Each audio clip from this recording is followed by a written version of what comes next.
Hello नमस्कार दोस्तों, स्वागत है आपके अपने यूट्यूब चैनल मेरा क्लासेस में। और कल 27 तारीख है। कल की डेट में आपका सेट का एग्ज़ाम होने जा रहा है।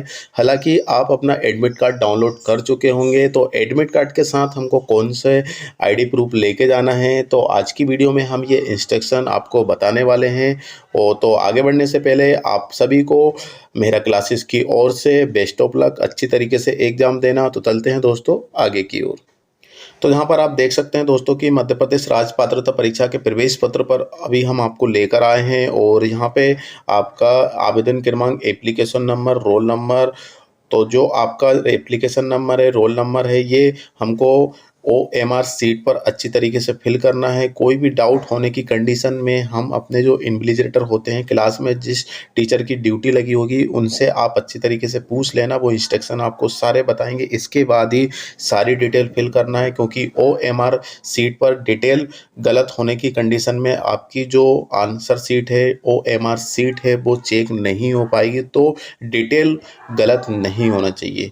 तो सबसे पहले हमारा जो एडमिट कार्ड है, आप चाहो तो कलर प्रिंट करा सकते हैं या फिर ब्लैक एंड वाइट भी आप प्रिंट करा सकते हैं, नो प्रॉब्लम। तो 11:30 बजे तक हमें किसी भी कंडीशन पर एग्ज़ाम सेंटर पहुंचना होगा। 12 बजे से लेकर 3 बजे तक आपका एग्ज़ाम चलेगा, जो कि 3 घंटे का रहेगा। सेंटर यहाँ पे आपको दिए गए हैं, रिपोर्टिंग टाइमिंग दिए गए हैं। पहला पेपर और सेकंड पेपर जो होम साइंस है, उसके अकॉर्डिंग यहाँ पे कोड भी दिए गए हैं। वो आपको अच्छी तरीके से OMR सीट पर फिल करना होगा। चलिए, तो एडमिट कार्ड ले जाने के साथ साथ हमको अपना आईडी प्रूफ में आप अपना आधार कार्ड ले जा सकते हैं। यहाँ पे साफ साफ क्लियरली लिखा हुआ है, अत्यंत महत्वपूर्ण निर्देश, जिसमें परीक्षार्थी अपने साथ प्रवेश पत्र के अतिरिक्त निम्न में से कोई एक अन्य मूल फोटो युक्त पहचान पत्र अवश्य लाएं।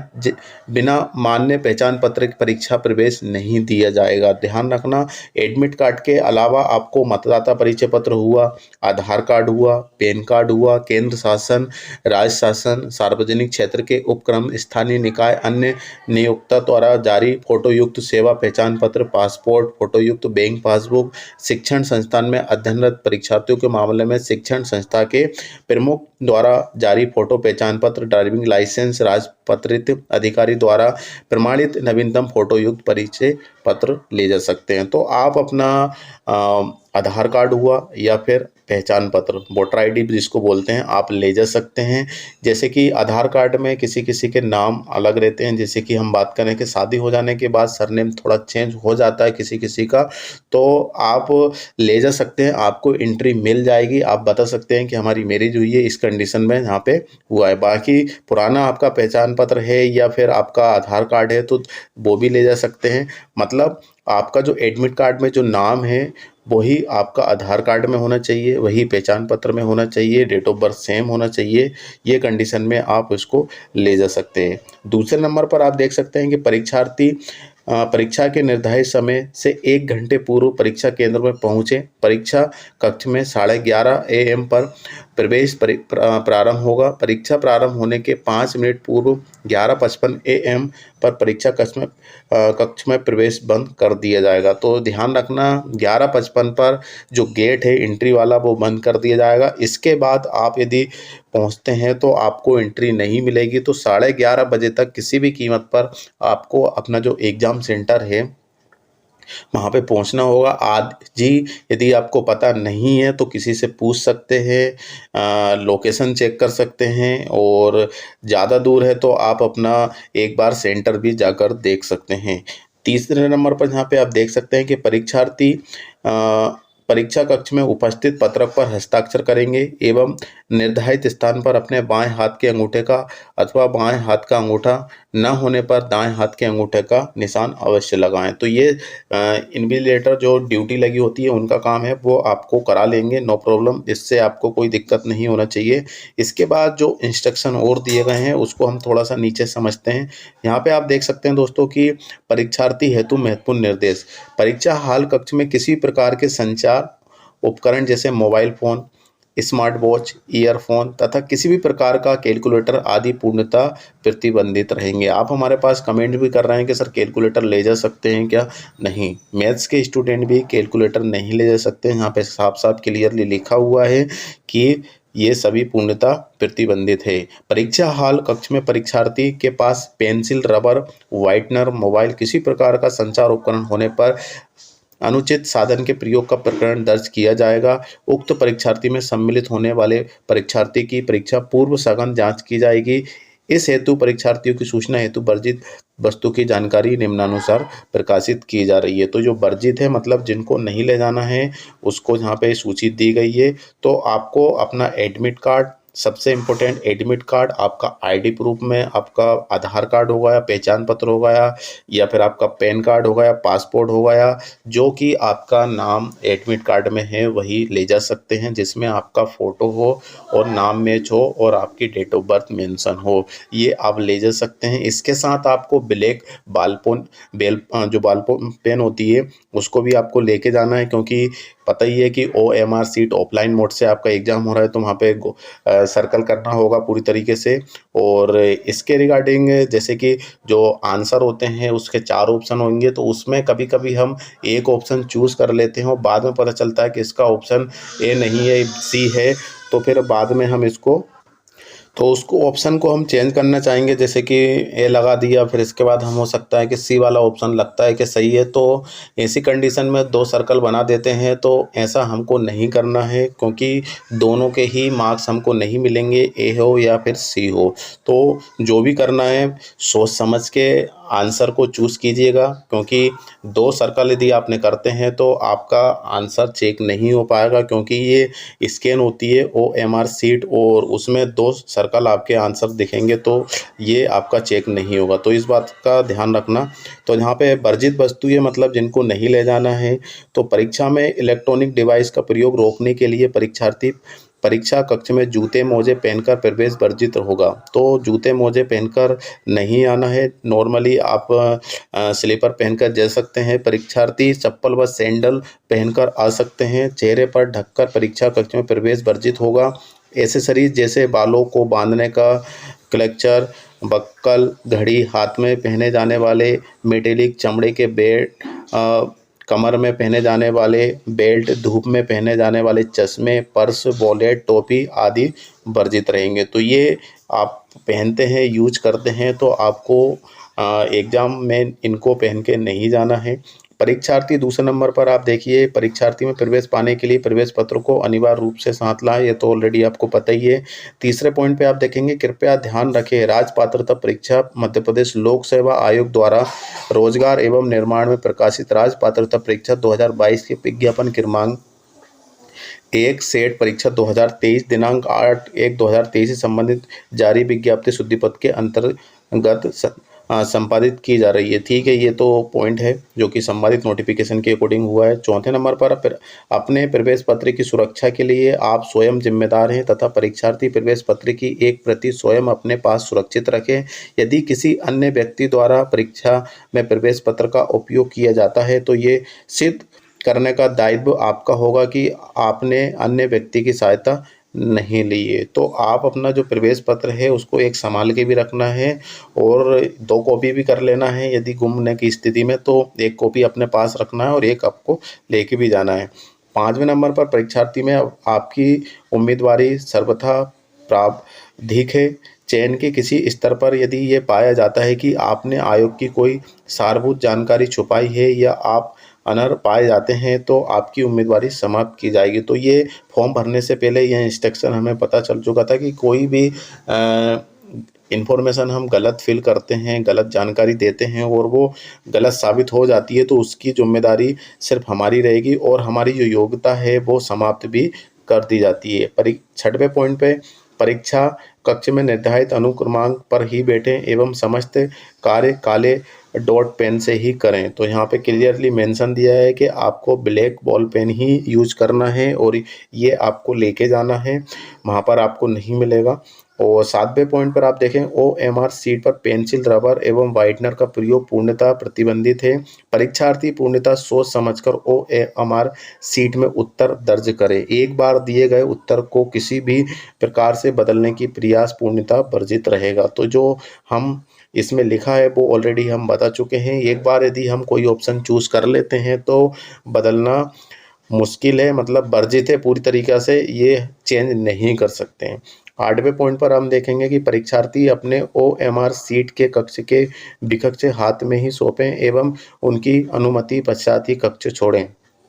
मतलब जब आपका एग्ज़ाम हो जाए तो आपको अपनी डेस्क पर सीट नहीं छोड़ना है। जो इन्विजिलेटर होते हैं, जिसकी ड्यूटी लगी होती है, उनको आप अपने हाथ से अपनी ओएमआर सीट देंगे। इसके बाद उनकी परमिशन के बाद ही आप अपनी क्लास को वहाँ से छोड़ेंगे। परीक्षा में अनुशासनहीनता तथा अनुचित साधनों का प्रयोग करने पर तत्काल आपके विरुद्ध कार्रवाई करते हुए आपके परीक्षा हॉल कक्ष से निष्कासित किया जाएगा। ऐसी स्थिति में आयोग द्वारा जारी विज्ञापन दर्शित अनुशासनात्मक निर्देशों के तहत आपके विरुद्ध कार्रवाई भी की जाएगी। तो हमें डिसिप्लिन में रहना है, इनडिसिप्लिन नहीं करना है। और 10वें पॉइंट पर क्लियरली लिखा हुआ है, परीक्षार्थी प्रवेश पत्र की जांच मिलान स्वयं के ऑनलाइन आवेदन पत्र से कर लें। उसमें कोई विसंगति हो तो परीक्षा नियंत्रक सेट मध्य प्रदेश लोक सेवा आयोग इंदौर को तुरंत सूचित करें।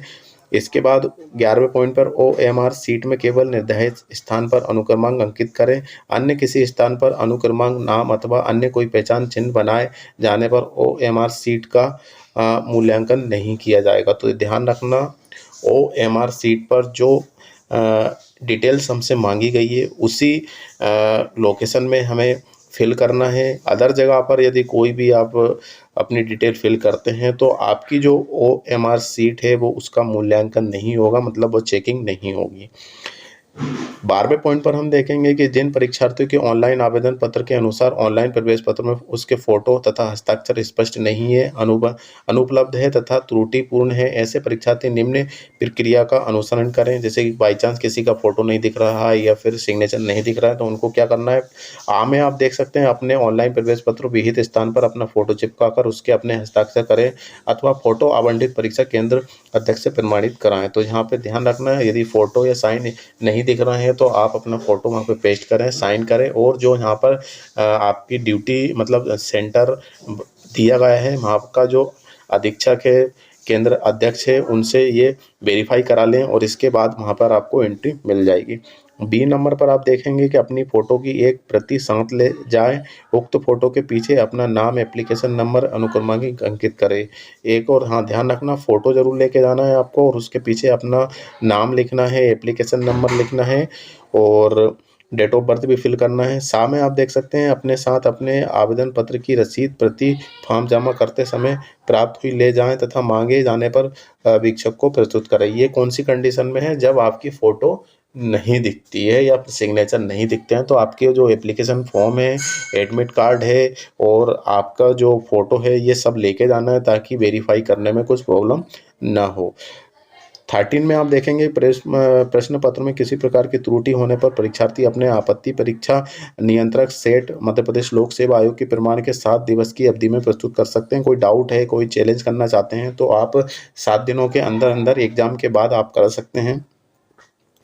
14 में हम देखेंगे परीक्षा परिणाम केवल आयोग की वेबसाइट पर ही उपलब्ध रहेगा, अतः परीक्षा परिणाम तथा अन्य परीक्षा जानकारी हेतु मध्य प्रदेश लोक सेवा आयोग की वेबसाइट पर आपको देखने को मिल जाएगा। 15 नंबर पर आप देखेंगे कि आयोग से परीक्षा संबंधित पत्र व्यवहार सूचना का अधिकार के अंतर्गत जानकारी के लिए प्रवेश पत्र की स्वयं प्रमाणित प्रति संलग्न करना आवश्यक है। मतलब सूचना के अधिकार यदि कोई आप वहाँ से जानकारी प्राप्त करना चाहते हैं तो प्रवेश पत्र की और स्वयं प्रमाणित पत्र लगाना जरूरी होगा। 16 पॉइंट पे हम देखेंगे कि परीक्षार्थी द्वारा प्रवेश पत्र में किसी प्रकार का परिवर्तन करना अपराध की श्रेणी में आता है, ऑलरेडी जानते ही आप। 17 में आप देखें ऐसे दिव्यांगजन परीक्षार्थी जिन्हें परीक्षा में सहलेखक की पात्रता है, वे सहलेखक के सभी अभिलेखों के साथ आवंटित परीक्षा केंद्र में परीक्षा एवं एक दिन पूर्व केंद्र अध्यक्ष से संपर्क कर अनिवार्यता अनुमति प्राप्त करें। हाँ, तदनुसार दिव्यांग, ये यहाँ पे दिव्यांग डिसेबिलिटी के लिए दिए गए हैं तो एक दिन पहले उनको परमिशन लेनी होगी, इसके बाद वो सहलेखक की मदद ले सकते हैं। 18 में हम देखेंगे परीक्षार्थियों के पास प्रथम एवं द्वितीय प्रश्न पत्र की ओएमआर सीट रहेगी। प्रथम भाग में प्रथम प्रश्न के 1 से लेकर 50, द्वितीय भाग में द्वितीय प्रश्न पत्र के 51 से लेकर 150 के क्रम में अंकित करना है। परीक्षार्थी ऋणात्मक मूल्यांकन का प्रावधान नहीं है। तो ध्यान रखना, एक OMR सीट रहेगी जिसमें एक से लेकर 50 तक पहले पेपर रहेंगे, 51 से लेकर 150 तक आपका मेन पेपर रहेगा, और एक ही OMR सीट रहेगी, 2 भाग रहेंगे, प्रथम भाग और द्वितीय भाग। इसके बाद इसमें कोई नेगेटिव मार्किंग भी नहीं है। तो शाम को हम इसमें तुक्का कैसे लगाना है वो भी हम आपको आज की वीडियो में बताने वाले हैं। और 20 में हम देखेंगे कि विषय कोड 20 गणित विज्ञान के लिए विशेष निर्देश, परीक्षार्थियों का ऐच्छिक विषय गणित विज्ञान मैथमेटिकल साइंस कोड 20 है, उनका कुल 100 प्रश्न करना है। उनके प्रश्न में 3 भाग, प्रथम भाग अनिवार्य हैं जिसमें 10 प्रश्न हैं, 51 से लेकर 60 के क्रम में है। द्वितीय भाग में 90 प्रश्न हैं, 61 से लेकर 150 के क्रम में। ये मैथमेटिकल के विषयों का दो, तो आपको पता ही है, ये ऑलरेडी हम इसकी वीडियो बना चुके हैं कि एक तो है मैथमेटिकल साइंस और एक है मैथमेटिकल स्टैटिस्टिक्स। तो दोनों के लिए पहला जो है वो 10 प्रश्न करना अनिवार्य है। इसके बाद वो पहला दूसरा करेंगे, फिर इसके बाद वो तीसरा करेंगे। तो तीसरा किसके लिए? स्टैटिस्टिक्स के लिए है, और दूसरा किसके लिए है? वो साइंस के लिए है। तो इसके रिगार्डिंग हम पार्टिकुलर एक वीडियो बना चुके हैं, आप देख सकते हैं, वीडियो डिस्कशन में उसकी लिंक भी मिल जाएगी आपको। ये 21 में हम देखेंगे, कृपया अपनी OMR सीट में स्पष्ट रूप से दर्ज करें कि आप मैथमेटिक्स विषयों का चयन किया है या फिर सांख्यिकी विषयों का चयन किया है, ताकि OMR सीट के मूल्यांकन में कोई कठिनाई नहीं हो। तो ध्यान रखना, मैथमेटिकल दोनों के लिए है, लेकिन साइंस और स्टैटिक्स जुड़ा हुआ है। तो ये आप स्टैटिक्स से हैं या फिर साइंस से, इसको ज़रूर मेंशन कीजिएगा। इसके बाद 22 में देखेंगे, विषय कोड 21 संगीत के लिए निर्देश, परीक्षार्थियों का ऐच्छिक विषय संगीत म्यूजिक कोड 21 है, उनको कुल प्रश्न 100 प्रश्न करना है। उनके प्रश्न पत्र में 3 भाग है। प्रथम भाग में जैसे कि जो मैथमेटिकल के लिए था वैसी कंडीशन इनके लिए भी है। इसका 23 में देख सकते हैं, कृपया अपनी OMR सीट में स्पष्ट रूप से दर्ज करें कि आपने संगीत विषय का चयन किया है या अवनब्ध बाद विषय का चयन किया है, ताकि OMR सीट मूल्यांकन में कोई कठिनाई नहीं हो। तो ये स्पष्ट रूप से अंकित करना है। तो ये आपके लिए इंस्ट्रक्शन थे दोस्तों, जो कि हमारे लिए इम्पोर्टेंट है, आपके लिए इम्पोर्टेंट है। इनके साथ आपको मतलब ये इंस्ट्रक्शन को फॉलो करना है और एग्ज़ाम देने जाना है। तो आपका इम्पोर्टेंट क्या है? एडमिट कार्ड, चाहे वो कलर हो या फिर ब्लैक एंड वाइट हो। इसके साथ आपका ID प्रूफ, आधार कार्ड, पहचान पत्र, पैन कार्ड या फिर ड्राइविंग लाइसेंस, या फिर आपके पास पासपोर्ट है, तो इनमें से कोई एक ले जा सकते हैं। साथ में एक फ़ोटो ले जाना। इसके बाद फ़ोटो की ज़रूरत नहीं है, लेकिन ले जाइएगा। इसके बाद आपका ब्लैक वॉल पेन होता है, उसको आपको लेके जाना है। ये 3 चीज़ ज़रूर लेके जाना है, ताकि आपको कोई दिक्कत ना हो। बाकी कोई दिक्कत नहीं है, 11:30 बजे तक आप पहुंच जाइएगा। 11:55 पर गेट बंद हो जाएगा। इसके बाद आपको एंट्री नहीं मिलेगी। कोई भी डाउट है तो हमें कमेंट सेक्शन में कमेंट कर सकते हैं, दिए गए नंबर पर कॉल भी कर सकते हैं। हम आपकी पूरी हेल्प करेंगे, क्योंकि कल आपका एग्ज़ाम है। 12 बजे से लेकर 3 बजे तक आपका कंटिन्यू एग्ज़ाम चलेगा। पहला पेपर 1 घंटे का, दूसरा पेपर आपका 2 घंटे का रहेगा। पहले पेपर में 50 क्वेश्चन, एक क्वेश्चन 2 मार्क्स का रहेगा। सेकेंड पेपर आपका 100 क्वेश्चन रहेंगे और एक क्वेश्चन 2 मार्क्स का रहेगा। तो टोटल 300 रहेंगे। कितने नंबर हमें लेकर आना है, कितने क्वेश्चन हमें सही करना है, वो हम शाम की वीडियो में आपको बताने वाले हैं, जो कि आप सभी के लिए काफ़ी इंपॉर्टेंट होने वाली है। तो उस चीज़ को ज़रूर ध्यान रखना। वीडियो आएगी शाम को, उसको पूरी तरीके से देख लेना, समझ लेना। कोई डाउट है तो हमें कमेंट सेक्शन में कमेंट कर सकते हैं। तो आज के लिए दोस्तों बस इतना ही। एक बार फिर से मेरा क्लासेस की ओर से आप सभी को बेस्ट ऑफ लक। अच्छी तरीके से एग्ज़ाम देना, कोई टेंशन नहीं लेना, क्योंकि एग्ज़ाम यहीं पे ख़त्म नहीं होते हैं। आगे भी बहुत सारे एग्ज़ाम आएंगे। इसमें यदि हम क्वालिफाई हो जाते हैं तो असिस्टेंट प्रोफेसर के लिए हम एलिजिबल हो जाएंगे। तो सभी को फिर से मेरा क्लासेस की ओर से best of luck, good luck, thank you for watching. मिलते हैं दोस्तों नई वीडियो के साथ। जब तक के लिए जय हिंद, जय भारत।